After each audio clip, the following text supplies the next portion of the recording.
para mim, comida, eu acho que o mais legal é tu tirar da terra e preparar comida. É isso que eu gosto.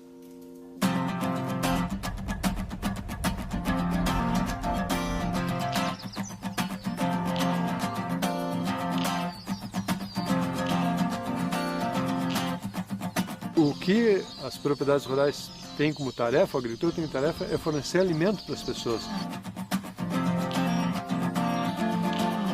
Não posso chegar no teu prato, com licença, vou botar um pouquinho de veneno antes que tu coma. Não, tu quer um alimento limpo e saudável.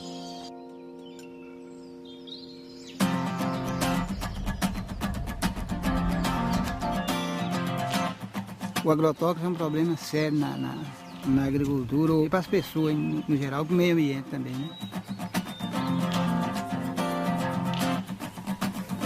Tudo é alimento. Então a gente usa o piqui, panã, a rufão, a cagaita, a gabiroba, mangaba.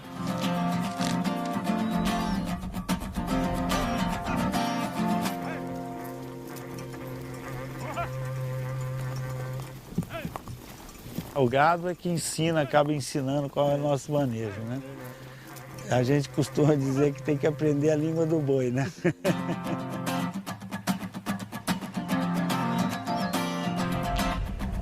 Para mim ficou muito claro que os sistemas de cultivo convencionais são grandes criadores de problemas. E o sistema de agricultura orgânica faz muito mais sentido para mim.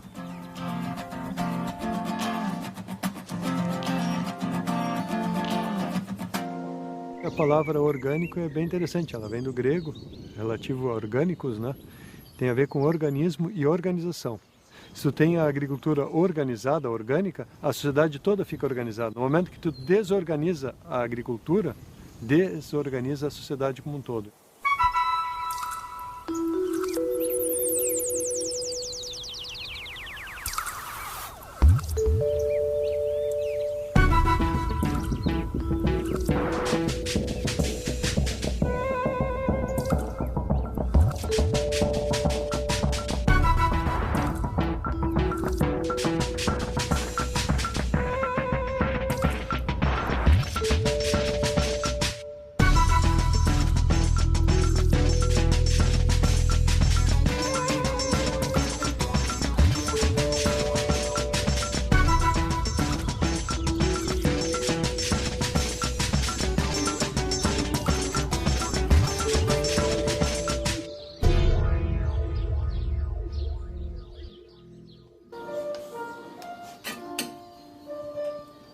Nosso arroz cateto, produzido aqui na fazenda, tá ótimo.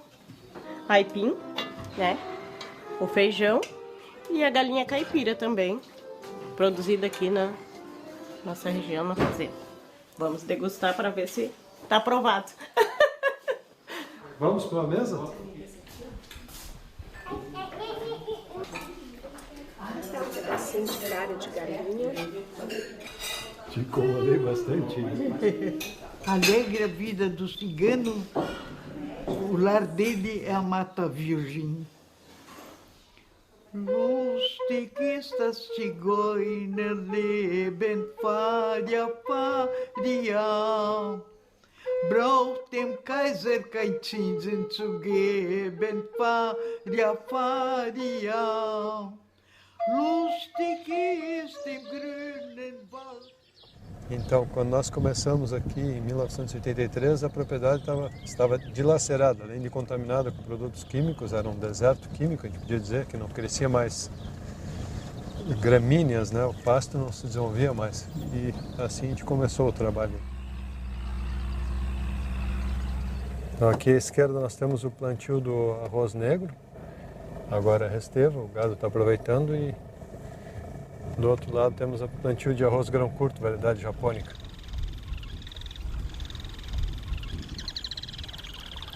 Nós temos aqui um clima muito próprio para o arroz.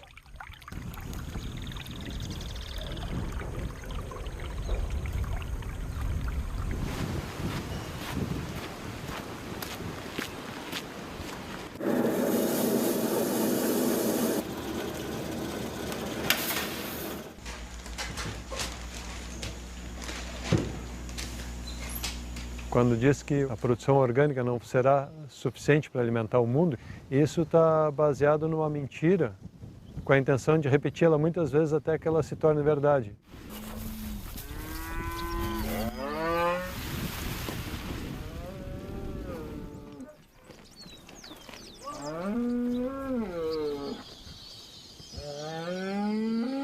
Se cada propriedade rural é um microambiente que a ecologia está sendo protegida, toda a paisagem vai estar sendo protegida ao mesmo tempo. Então, a segurança alimentar vai ser muito maior, porque se tem possibilidade de produzir muito alimento e tendo a vida silvestre ao lado da produção agrícola. Então, estamos fazendo essa aplicação de composto nessa área de pasto.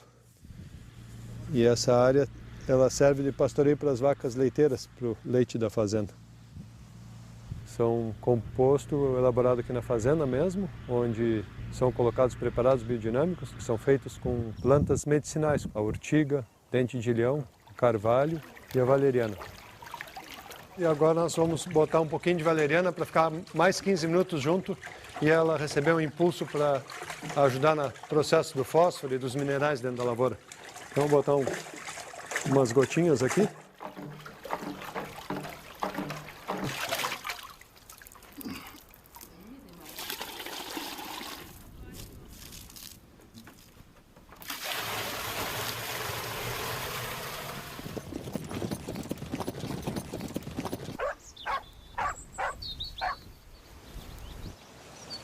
Isto. Calmita, assim como uma dança, como um balé, isto. Aqui estão, elas plantaram hoje de manhã, mãe. Ameixa. Ameixa? É, outra de ameixa lá. E ali em cima, pêssego. Que beleza. Agora vamos colocar preparado 500 para ele enraizar com força na terra. E se ligar bem aos minerais do solo e os micro-organismos que tem ao redor da raiz, fungos e bactérias vão se incentivar a trabalhar com bastante vontade.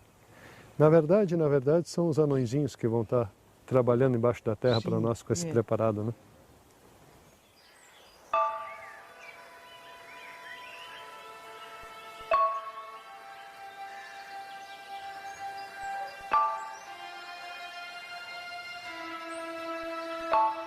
A natureza está sempre atenta, escutando o que o homem quer que ela faça e ela obedece o que o homem, seria o mestre dela, indica ela fazer, né? No momento que a gente vai contra ela, ela também nos destrói de volta, né? O estado do Rio Grande do Sul produz cerca de 1.200.000 hectares de arroz. Isso chega a 75% do abastecimento nacional, com alta produtividade, porém com utilização muito intensiva de insumos, e principalmente agrotóxicos. E vem-se agora desenvolvendo um programa de internalização no projeto orgânico para a conversão de lavouras.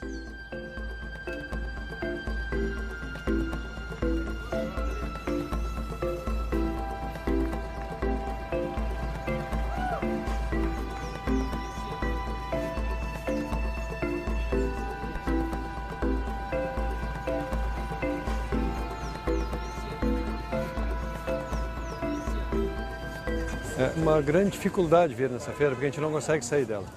É uma delícia estar aqui dentro, é uma felicidade, a gente encontra os amigos que compactuam com essa ideia de fazer um mundo melhor, socialmente melhor e com crescimento a cada ano que passa, isso a gente vê essa evolução e isso alegra muito os nossos corações. Eu trabalhei aí por diante uns 17 ou 18 anos com agricultura química. E num determinado momento eu percebi que eu estava perdendo a saúde rapidamente e estava empobrecendo financeiramente.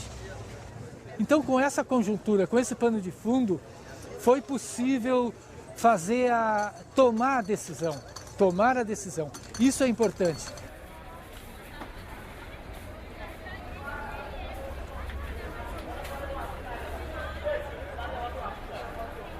Essa feira é o que sustenta tudo, né? Eu, por exemplo, faço a feira aqui há 17 anos, eu tenho um consumidor aqui que não falhou um sábado nesses 17 anos. Tanto tem sustentabilidade econômica, que é fundamental, tem sustentabilidade social, porque o pessoal começa a retornar para a propriedade, o filho que foi embora volta, porque as oportunidades de geração de emprego e renda ampliam muito. Consumir orgânico é apoiar a agricultura familiar no Brasil, porque quase toda a produção, 80% dela, vem da agricultura familiar, que é realmente uma preocupação que a gente tem que ter com quem produz alimentos. A gente desqualifica o agricultor, desqualifica o pecuarista, tem desqualificado várias profissões que são vitais para a nossa manutenção aqui na terra, né? E também porque eu tenho um conceito de saúde, de que o alimento produzido sem veneno, sem agrotóxico, pode ser saudável para mim, para minha família, para a terra, para o planeta, para a água.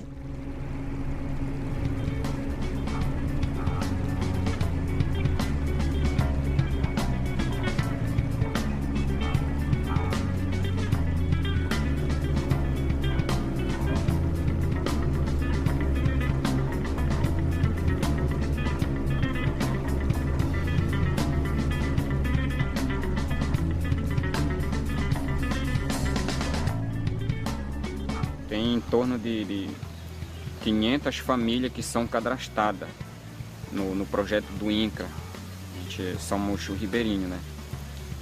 No total vai dar uma faixa de umas 3.000 pessoas nessa ilha. A gente vive do palmito, do açaí e da pesca.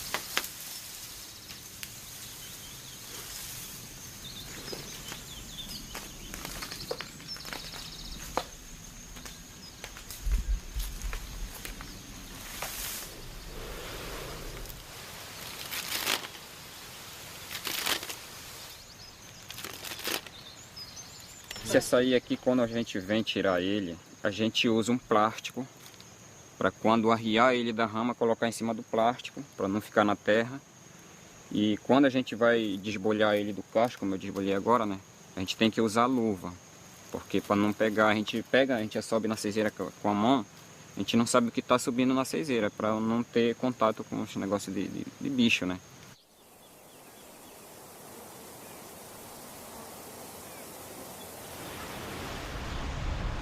O produto que é certificado orgânico, ele chega com toda a documentação de origem para que nós possamos assegurar a rastreabilidade. É feito inspeção, lavagem, amolecimento até que ele é despolpado, envasado e em seguida armazenado.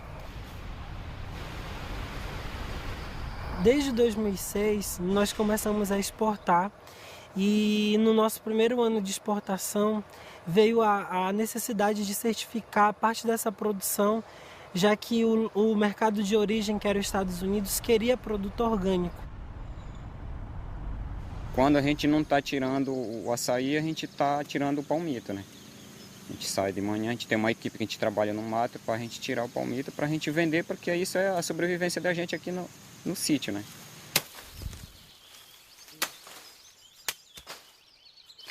Aí a gente fez uma associação com a Jacopalma, né? Aí a gente maneja o palmito aqui e revende para eles lá. Está sendo bom para a comunidade, né?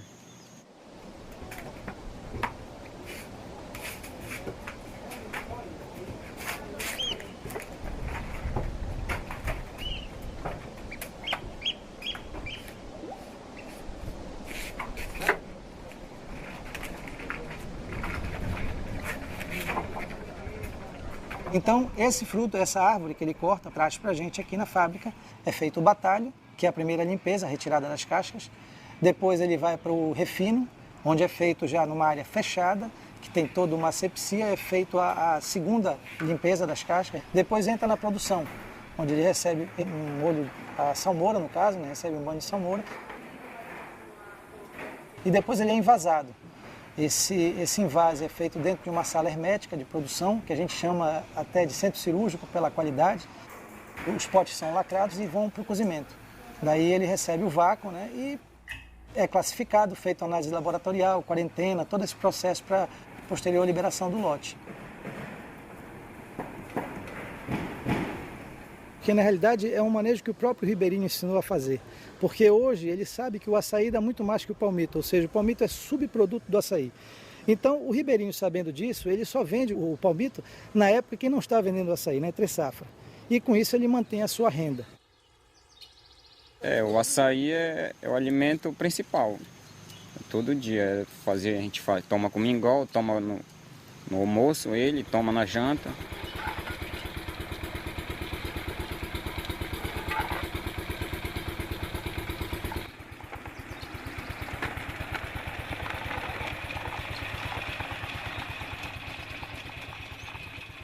Tem que ter um controle, porque se a gente tirar tudo, acaba, né? Quando essa árvore estiver muito alta aqui, que não dê pra gente subir mais nela, aí tem que tirar elas para já deixar os filhos para começar a dar o açaí. E aí amanhã cedo, esse açaí aqui já está no ver-o-peso para vender. A gente vende para as fábricas, vende para Belém, para feira, para o ver-o-peso.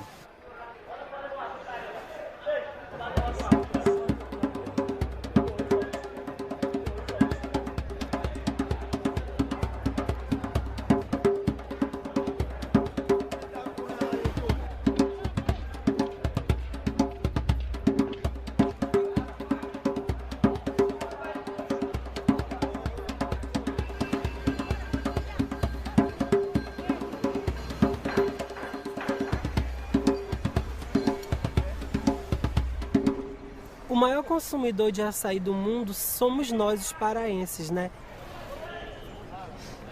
O açaí e outras sementes, outros produtos orgânicos, eles têm puxado essa evolução. E eu acredito que ao longo do tempo esse mercado ele só tende a crescer. O selo orgânico é muito mais do que um simples selo de qualidade de produto. Ele trabalha desde a origem da matéria-prima, do extrativismo, do ribeirinho que tem aquela fonte de renda.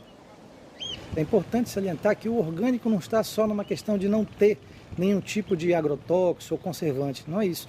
O orgânico é uma cultura, eu diria que é todo um trabalho que envolve um selo orgânico. Exatamente isso, a questão social, de como é feito esse produto. Eu acredito que a visão dos empresários tem que mudar. Essa questão de dizer que todo produto que é fabricado ou que tem origem aqui na Amazônia, legal, que é todo orgânico, tem que ter o selo.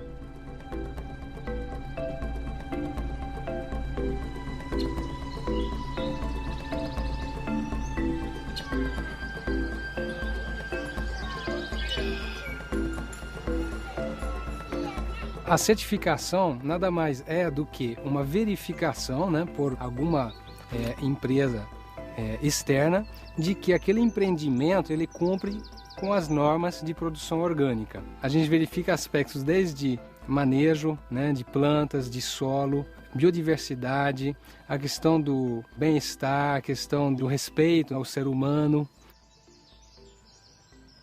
Um documento muito importante é o plano de manejo, tá? Que nesse plano de manejo ele informa então todo o plano de produção dele, né? Desde o que ele está produzindo, o que ele usa. É um plano muito completo.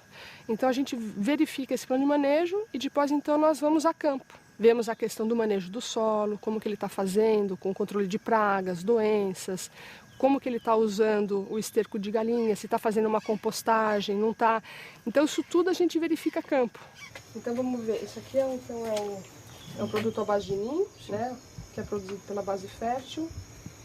Agora tem a certificação participativa, que é uma certificação aí que está aí também para atender os produtores que acabam entrando, que são propriedades muito pequenas.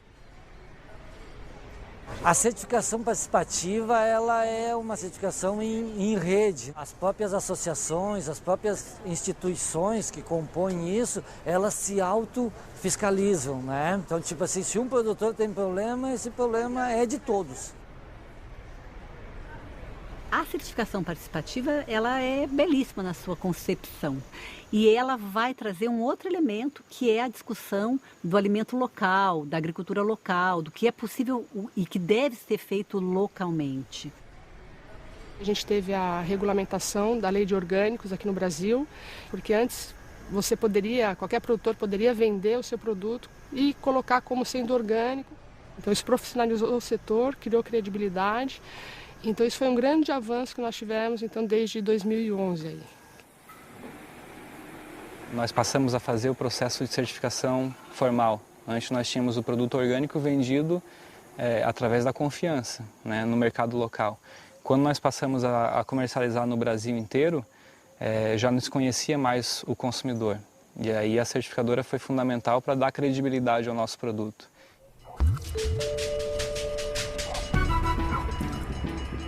Hoje somos aproximadamente 300 famílias e são 11 municípios envolvidos com o trabalho.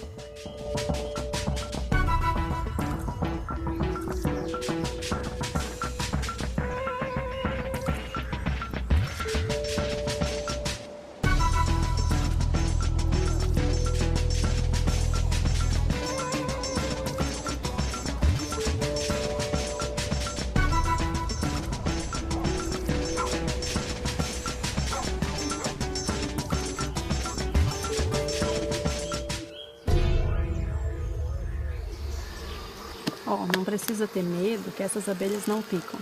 O máximo que elas vão fazer é uma cosquinha no teu braço, tá? Aí você põe o canudinho aqui, ó, e chupa o melzinho. Esse mel aqui, ele é considerado mais medicinal do que o da abelha africana, porque ela seleciona muito bem as flores, essa abelhinha, e ela não compete com a abelha africana. Elas estão numa área onde a abelha não voa uma distância onde está produzindo alguma coisa convencional.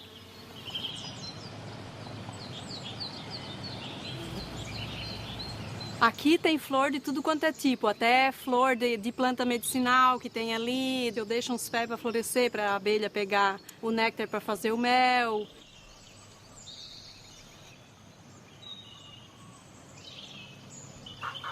Essa planta aqui nós usamos como um repelente dentro do próprio galinheiro.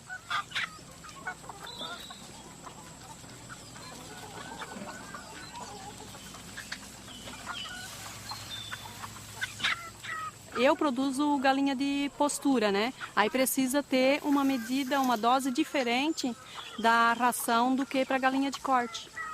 Ela é ração orgânica, que é produzido aqui em Santa Rosa.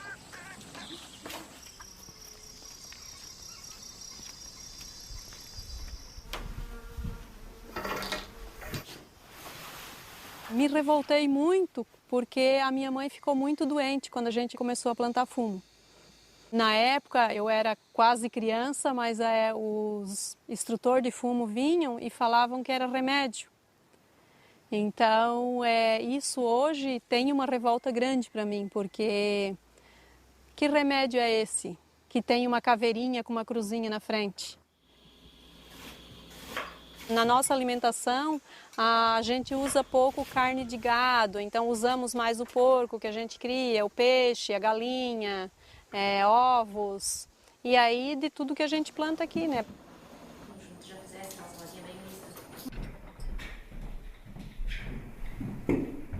O jovem daqui antes ia estudar na cidade, ficava na cidade. Hoje vai estudar e muitas vezes volta.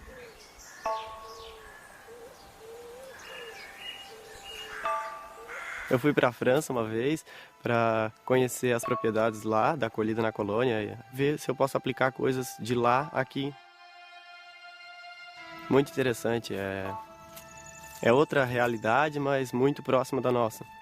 Quando eu era jovem, eu tinha vergonha de dizer que eu era agricultora. Então hoje, os jovens daqui, eles têm orgulho em dizer.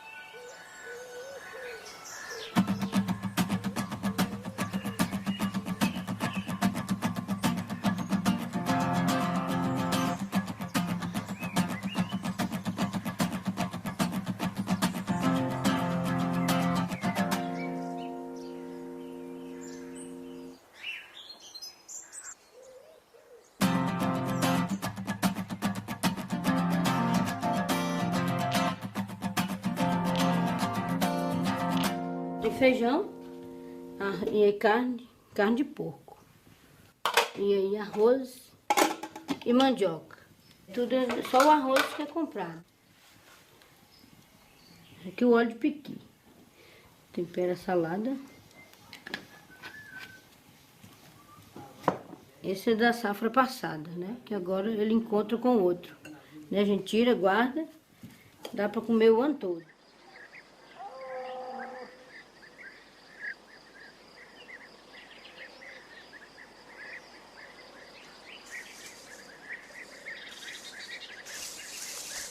Meu nome é Lei, sou catingueira, como o pessoal fala, da Caatinga. E aí, mas só que desde 11 anos atrás, né, eu sou geraizeira. Meu nome é João Altino Neto, faço parte da Associação Comunitária dos Assentados do PA Americana. Meu nome é Cristovino Ferreira Neto e o assentamento aqui ele foi criado numa perspectiva diferenciada, que aqui dá o nome de assentamento agroextrativista. Porque duas coisas que tem que ser casadas é a questão da preservação com o aproveitamento. Porque vai gerar renda, então a gente não vai precisar estar desmatando, tem pacari, tem canguçu, carapiá, são centenas de plantas medicinais que a gente tem no cerrado e que a gente vem com esse trabalho de preservar. Esse aqui é o rufão. Esse rufão aqui é o que tira o óleo, que ele serve para queimadura, para gastrite, para bronquite. Ele é remédio para reumatismo, para coluna. Isso é como disse, aprendeu com os avós da gente, é coisa velha. E aí a gente reúne as mulheres, as crianças e trabalha com rufão. E a gente vende litro, vende o vidrinho, né? Por safra, né? A gente faz R$5.000 por aí do óleo do rufão.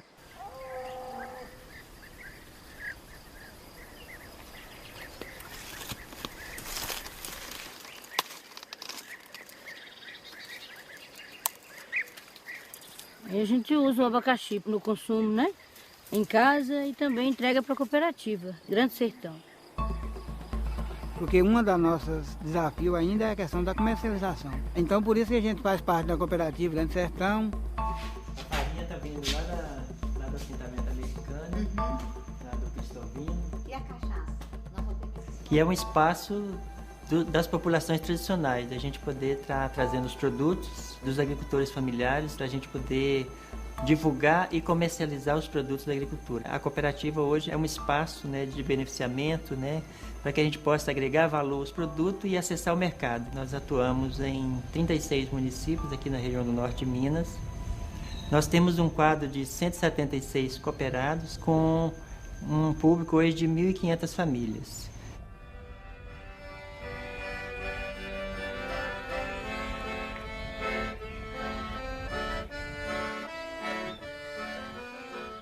A semente crioula é aquela semente que os nossos avós há tempos já vêm plantando, né? E a cada ano a gente tem o cuidado de estar melhorando essa semente e guardando, selecionando, para que a gente não fique dependendo de estar buscando no mercado, né?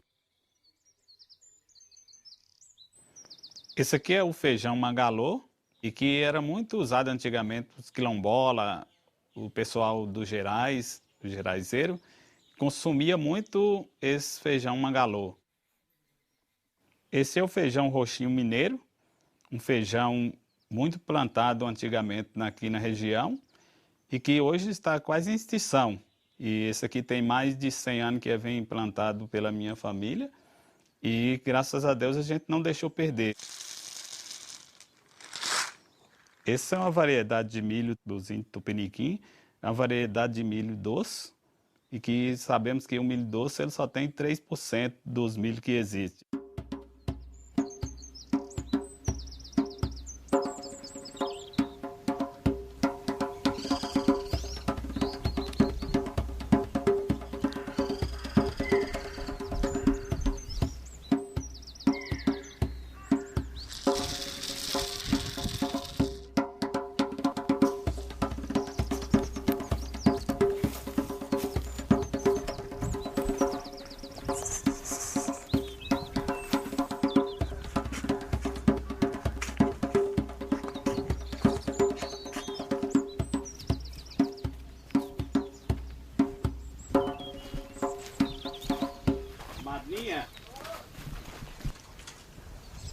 Nós vamos lá, né? Plantar ali em cima, né?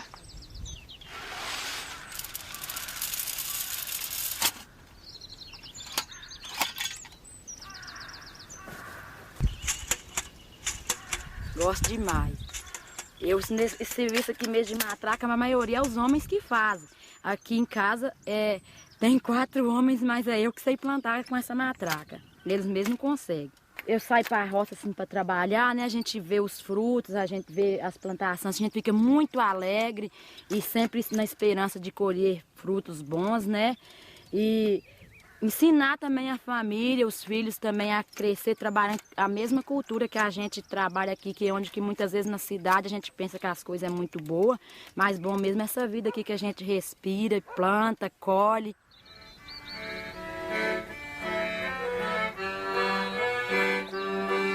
Eu moro no meio do mato, junto da mãe natureza. Aqui ainda não está tudo, aqui está uma parte, uma pequena parte, né, da nossa produção aí. E temos o tomatinho, que é o tomate cereja. Esse tomatinho é muito vendável aqui. E nós temos a pimenta biquinha chamada, pimenta de bico. Também tem uma malagueta, tem o caju, tem a romã, tem a manga rosa, tem o maracujá, o mamão e de tudo um pouquinho, né? Nós já passamos necessidade. Já teve dia de nós não ter como comprar nenhum desses ingredientes que esse produto tá aqui, ó. Aí depois que começou a produção, aí a gente já foi comercializando, já foi tendo um retorno e começou a melhorar a situação da gente. Nós plantamos 400 pés de abóbora, produzimos 2 toneladas, 2.000 quilos de abóbora, em 400 pés.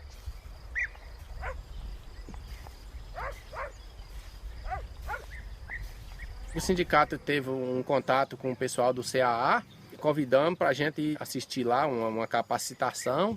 Quando eu vi que eles mostraram para nós lá no telão lá a forma que é o PAIS e contou a situação, aí eu me apaixonei.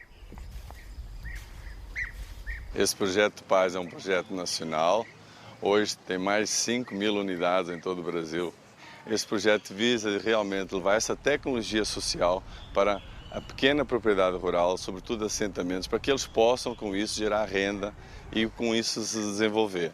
Eu acho que é uma forma de resgatar não só a cidadania dessas pessoas, mas de possibilitar que elas possam ter uma renda através do trabalho.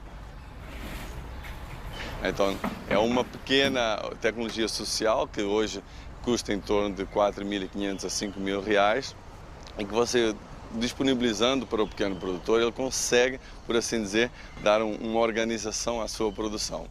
Esse kit é composto por uma caixa d'água, um galinheiro na região central e depois em elos no entorno você vai fazer os círculos de produção. Esse sistema é o seguinte, porque a galinha aqui ela vai ter uma função. Durante o dia, o inseto está lá na horta, mas quando é à noite ele vai caçar um lugar quente para poder ele se acomodar. Como tem a galinha aqui do lado, a galinha vai capturar aquele inseto. Então o PAIS ali está como se fosse um jarro de flor numa mesa para nós, né? Que o PAIS que incentivou tudo isso que está aqui em volta.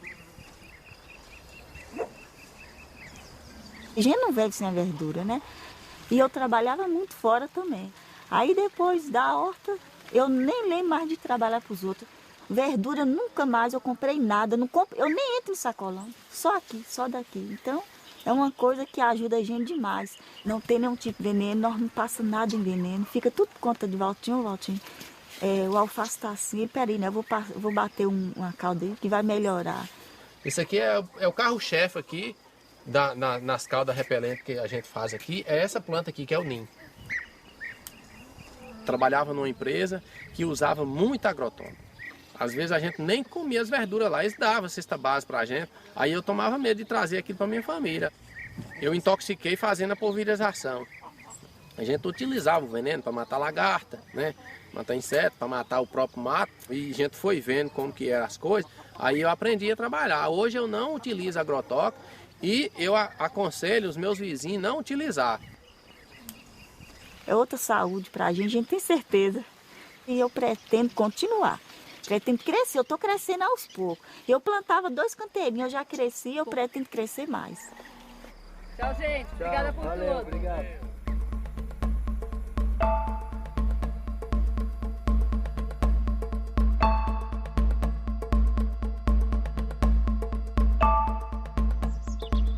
Olha, em princípio, nós tínhamos agricultura que se sabe 4.000 anos. E só nos últimos 100 anos não era mais só orgânico. Tinha também outro tipo de agricultura. Mas isso não era porque era melhor, era porque existia uma indústria química que não tinha mercado. Ao final da Segunda Guerra Mundial, as fábricas de explosivos, se elas não tivessem um cliente, elas iriam quebrar. Então encontraram na agricultura um cliente que poderia comprar essa quantia de nitrogênio em excesso estava sendo produzida e ser colocado dentro do sistema agrícola. Então, algo que foi criado para a morte, nós estamos colocando justamente na vida do solo e destruindo a vitalidade do solo através desse nitrogênio. Esse é o primeiro ponto do erro de concepção de fertilidade do solo. A agricultura de base química, ela foi desenvolvida em todos os países do mundo, com interesses de aumentar a produtividade, com a ideia de que a gente ia ter mais alimentos, né? Agora, já a Revolução Verde, ela foi movida por interesses políticos também, no sentido de que são países que poderiam ter uma certa influência na soberania alimentar dos países do hemisfério sul. Porque à medida que você dá a semente, vende a semente, você interfere na capacidade produtiva de cada país, no que ele produz, na sua soberania alimentar. A produção convencional, embasada no uso de insumos químicos, agrotóxicos, mecanização e monoculturas de grandes extensões, consegue ter o produto a preços menores, colocados no mercado, mas com um grande débito de custos sociais e de custos ambientais, com poluição do solo, poluição da água, dos lençóis freáticos, com poluição e doença dos trabalhadores da zona rural. Muitos produtores falam isso, eu não como o frango que eu crio, eu não como o morango que eu cultivo, mas aquele veneno, ele está ali para a família dele, para a água dele, para a terra dele também, né? Essa é a grande questão da contaminação por agrotóxicos, por exemplo. Se você contamina, todo mundo sai perdendo. Porque a planta é o resultado do tratamento do solo. E se o solo está maltratado, a planta também não está com saúde, não. Porque se o solo está doente, o pessoal todo está doente. O Brasil hoje já é um dos maiores consumidores de agrotóxicos do mundo. Eu não estou dizendo isso querendo advogar que a agricultura orgânica é a solução para isso. Mas eu acho que passa pela agricultura orgânica, quer dizer, o desenvolvimento de novas tecnologias mais limpas para a produção de alimento. Nem mexer com o tal do veneno eu não gosto. Dá tonteira, né, Zé? Não, você quer ver o que acontece? Eu no Paraná, antes de eu possuir minha família, eu toquei uma lavoura de algodão. E aqui, você sabe, o algodão só é em riba do veneno. E apareceu, foi logo quando apareceu um tal de um acre vermelho. E aí eu fui passar um veneno, lá quase morri. Eu fiquei cego, não enxergava ninguém, né? Os nervos relaxou tudo, né? Então só sabia que eu estava vivo porque estava batendo o coração, né? Agora nós vamos produzir maracujá e suco para dar de beber a turma lá da cidade. Isso. Troço bom, né, Zé? Eu tenho uns abacaxi ali embaixo que eu queria que você visse lá. Tão bonito. Se nós for até lá, eu vou até te dar um para você poder levar, porque ele é orgânico, já está maduro. Se você vai me dar um, eu já vou. Já está maduro, hein? O abacaxi não está lá perto do pausar, não, né? É lá perto das bananas lá.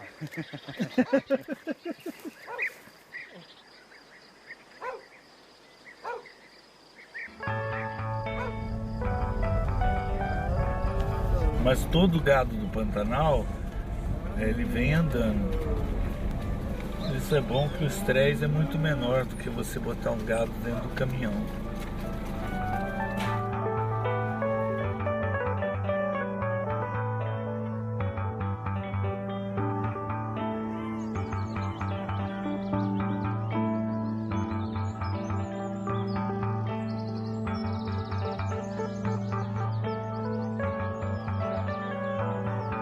O Pantanal é a maior planície inundável do mundo. Pega a Bolívia e o Paraguai e 2 estados brasileiros, o Mato Grosso do Sul e o Mato Grosso. E o isolamento e essa baixa densidade demográfica é um dos fatores de sucesso da pecuária aqui no Pantanal.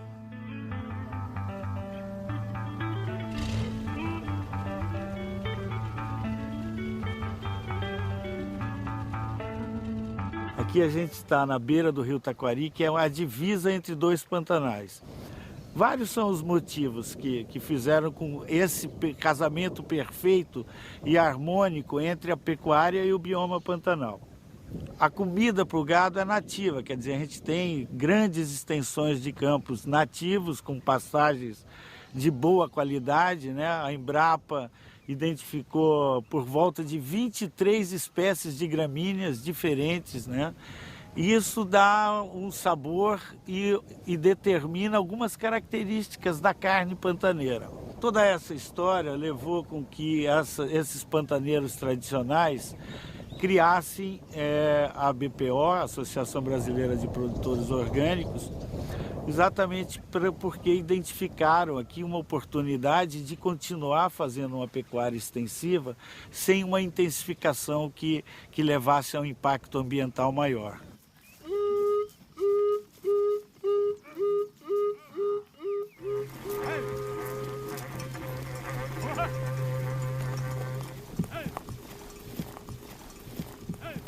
Todos esses animais, eles são rastreados desde que nascem. A rastreabilidade, na verdade, é um brinco, uma identificação que a gente coloca, ele passa a ter como se fosse um CPF, né? A rastreabilidade é a espinha dorsal da certificação. Nós hoje podemos pegar uma carne na gôndola do supermercado em qualquer lugar do Brasil ou do mundo e fazer a viagem de volta e chegar basicamente no dia de nascimento daquele bezerro, né? Por onde ele passou, o que ele comeu.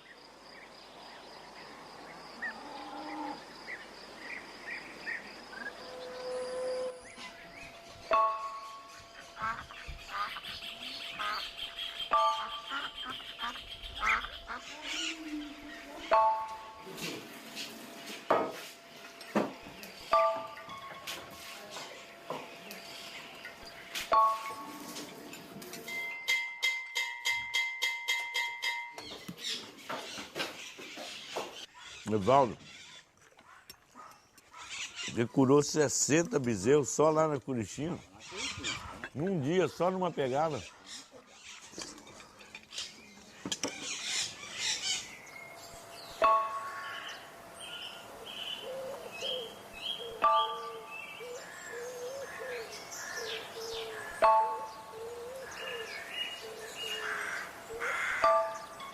Era uma brutalidade, desde a domação de animais, né? Era diferente completamente. Hoje em dia mudou tudo, né? O movimento orgânico, né? Ficou bem mais prático de lutar, né? Sem judiar com o animal, né? Sem agredir ele, né?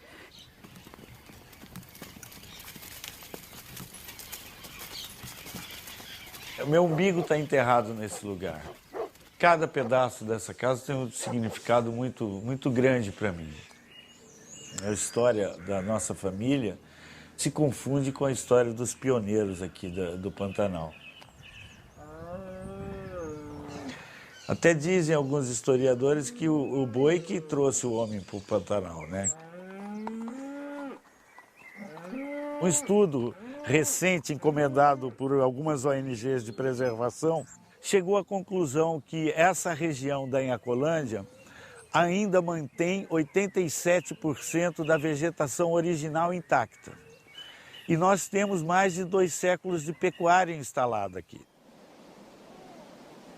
Com o bioma Pantanal, para a gente era muito importante trabalhar e manter essa cultura e esse sistema produtivo lá, com uma agregação de valor, para evitar que outros sistemas mais intensivos, como vem acontecendo nos últimos anos, entrem no Pantanal sem critérios ambientais e sem conhecer a região.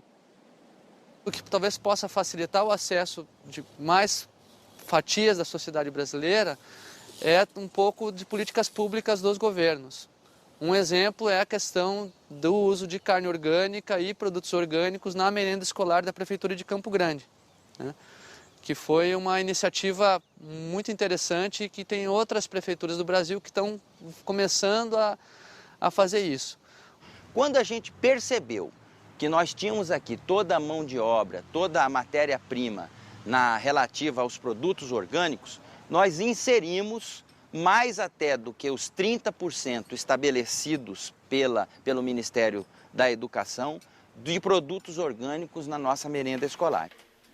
A criança ela tem uma capacidade muito menor de degradar os agrotóxicos e também, em relação ao peso dela, representa uma concentração muito maior quando elas comem alimentos contaminados. Então é super importante que haja uma política pública, como falei, consequente, para que viabilize esse formato de produção. E a compra institucional é um grande instrumento. E para isso é que a gente tem também que contar com as políticas de apoio ao agricultor para que esse alimento chegue ao consumidor com preço acessível e todos possam consumir orgânico, que ele saia desse nicho de alimento elitizado e que ele não merece estar, né?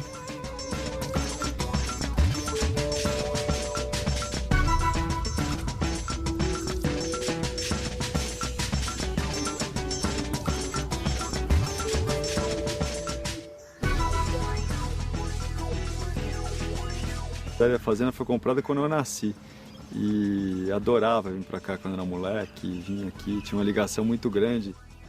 Quando em 2004 comecei a pensar o que dava para se fazer aqui na fazenda mais sustentabilidade. E daí cheguei no orgânico e chegou nesse projeto que a gente está vendo aqui hoje, que estamos implantando. Eu falei, vamos focar não em consultores, vamos focar em gente que saiba produzir. Quem constrói essa estrutura aqui é a vida que tem no solo.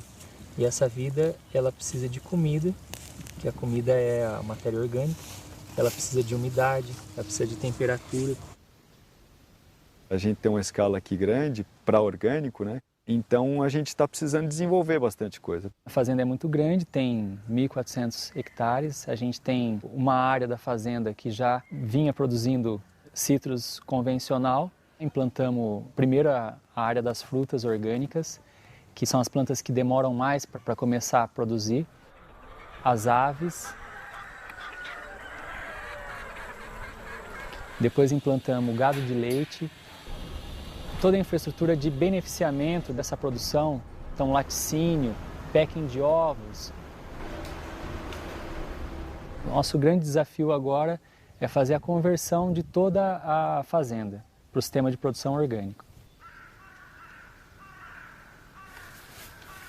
Nós estamos pensando a laranja é o carro-chefe, mas nós vamos ter abacate, vamos ter manga, vamos ter madeira e vamos ter hortaliças também aqui nesse mesmo lugar.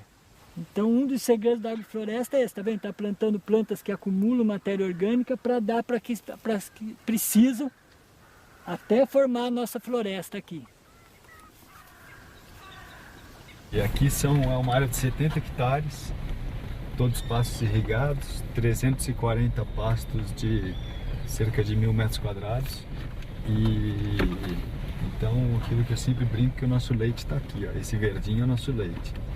A vaca solta aqui, comendo capim, numa boa, junto com seus bezerros. É uma outra qualidade de leite, né? Como elas comem pasto, então nós temos que cuidar bem do pasto. Para cuidar bem do pasto, nós temos que cuidar bem do solo. As pessoas acham que pasto é pasto. Ah, é um capim que está lá e a vaca vai lá e come. Então aí vem aquela história da questão da mudança. A pessoa querer mudar. Produzir orgânico é mais difícil, no sentido do trabalho. Com o passar do tempo é mais fácil, porque a natureza passa a trabalhar para você. A gente entende a fazenda como um organismo, e esse organismo precisa estar saudável, né? Ter um trabalhador com bem-estar, uma boa qualidade de vida, tudo isso é muito importante para a gente ter esse organismo equilibrado, né?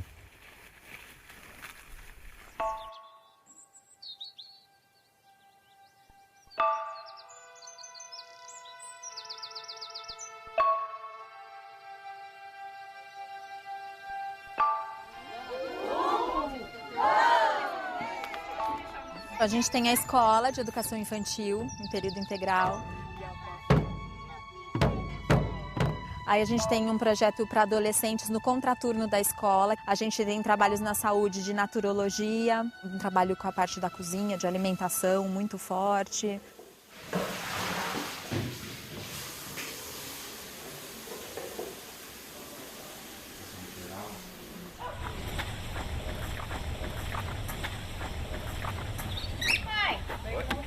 Oi, Sônia. Sônia, que romã é essa? Você viu que lindo? Olha, gente. Pega mais um quilo isso daí. Essa aqui é uma família especial, que tem o seu Nico, que é o nosso morador mais antigo, que está aqui há 44 anos. Eu que comecei o projeto aqui, com pintinho de um dia. Foi tudo eu que comecei. E agora tá tudo isso daí. 3 granjas já, graças a Deus. Eu cuido de galinha que é postura, né? Quando a gente começou o projeto, estava muita gente querendo sair, né, da fazenda, esses adolescentes. E aí a gente está trabalhando isso da valorização, do resgate da cultura local. E é nosso objetivo de vida mesmo, né? Assim, de desenvolver essa cultura, esse olhar, né, que eu chamo de viver orgânico, né? Que não é só comer orgânico, mas ter essa visão orgânica mesmo de vida, né?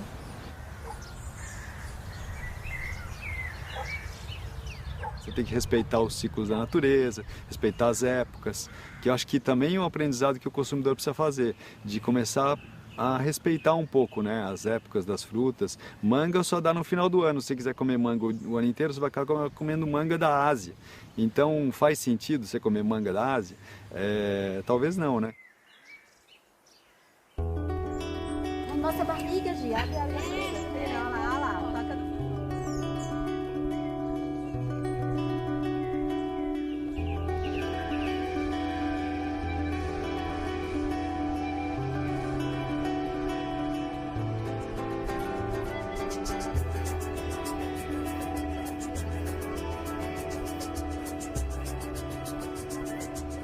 A alimentação, ela está relacionada à disciplina. Comprar um alimento certo, respeitar a safra, talvez não consumir mais determinados alimentos que você só encontre com agrotóxicos, substituir por outros.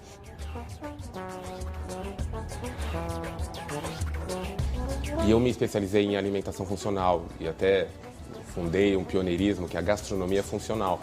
Mas aí eu descobri que eu não podia falar de alimento preventivo em promoção de saúde sem falar em orgânico. A saúde para mim é muito mais ampla, né? Então eu trabalho a saúde do planeta, a saúde do social. Então o orgânico, como ele está relacionado a tantos outros fatores, ele cai como uma luva na prevenção de doenças. Cada vez mais também se percebe que problemas de saúde pública, como câncer, alergias, problemas dermatológicos, problemas neurológicos, né, também tem a ver com a questão alimentar e não passa pela questão quantitativa, no sentido calórico. Temos vários clientes que estão em tratamento, que vêm buscar alimentação aqui porque tem certeza que está seguro. Muitas vezes vão na cozinha e perguntam, muitas vezes me procuram para dar essa descrição e para eles terem certeza de que estão se alimentando corretamente.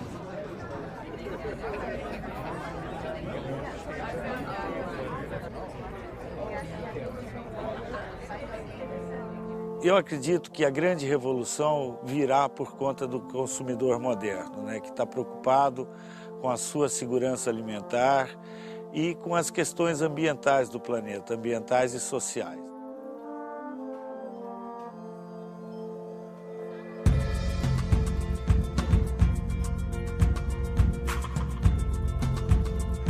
Uma relação mais afetiva e amorosa com a terra faz quebrar a carapaça da dureza que o ser humano, que eu, no caso, tinha construído ao longo dos anos de agricultura química e aumenta a sensibilidade.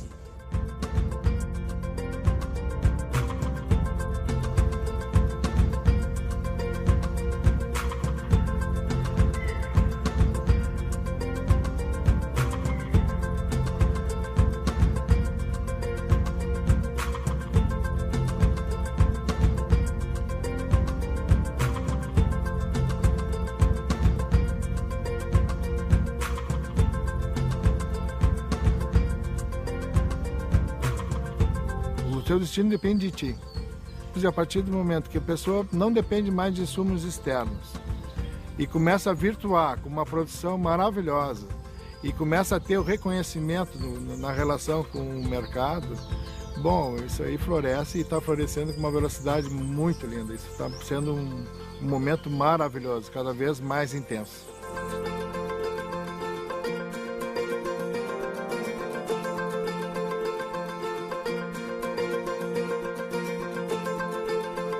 Cuidar da terra, cuidar da água, cuidar das plantas e dos bichos é uma interação e uma harmonia que a gente vem sempre pregando. Então, o homem não pode dissociar da natureza. A agricultura não pode ser dissociada de todo esse cuidado que nós devemos ter com os recursos naturais.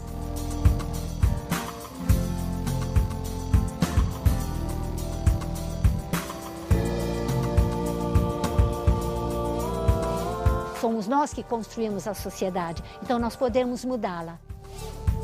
Eu continuo acreditando que o ser humano vai ter despertares muito rápidos de consciência e vai transformar, e vai descobrir novos caminhos.